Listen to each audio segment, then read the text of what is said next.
कार्तिक मास महात्मा 8वां अध्याय। जिसकी दया से सरस्वती भाव रही उपजाए। कार्तिक मास महात्मा का लिखें 8वां अध्याय।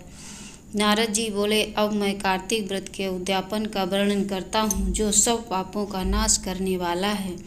व्रत का पालन करने वाला मनुष्य कार्तिक शुक्ला चतुर्दशी को प्रवतः की मूर्ति और भगवान विष्णु की प्रीति के लिए उद्यापन करें। तुलसी के ऊपर एक सुंदर मंडप बनवावे, उसे केले के खंभों से संयुक्त करके नाना प्रकार की धातुओं से उसकी विचित्र शोभा बढ़ावे। मंडप के चारों ओर दीपकों की श्रेणी सुंदर ढंग से सजाकर रखें। उस मंडप में सुंदर बंधनवारों से सुशोभित 4 दरवाजे बनवावे और उन्हें फूलों से तथा चंवर से सुसज्जित करें। द्वारों पर पृथक पृथक मिट्टी के द्वारपाल बनाकर उनकी पूजा करें। उनके नाम इस प्रकार हैं: जय, विजय, चंड, प्रचंड, नंद, सुनंद, कुमुद और कुदाक्ष। उन्हें चारों दरवाजों पर 2-2 के क्रम से स्थापित कर भक्ति पूर्वक उनकी पूजा करें।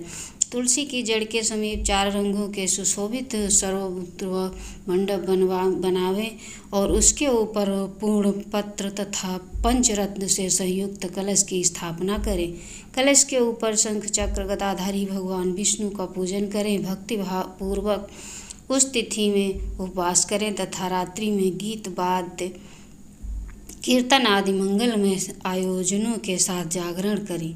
जो भगवान विष्णु के लिए जागरण करते समय भक्तिपूर्वक भक्तवत्सल संबंधी पदों का गान करते हैं, वे सैकड़ों जन्मों की पाप राशि से मुक्त हो जाते हैं। जो मनुष्य भगवान के निमित्त जागरण करके रात्रि भर भगवान का कीर्तन करते हैं, उनको असंख्य गोदान का फल मिलता है।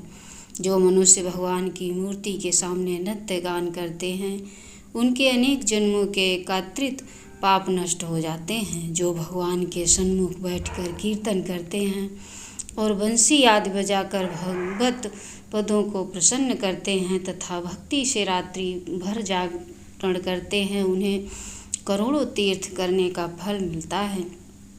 उसके बाद पूर्णमासी में एक सपनीक ब्राह्मण को निमंत्रित करें। प्रातःकाल स्नान और देव पूजन करके वेदी पर अग्नि की स्थापना करें और भगवान की प्रीति के लिए तिल और खीर की आहुति दें।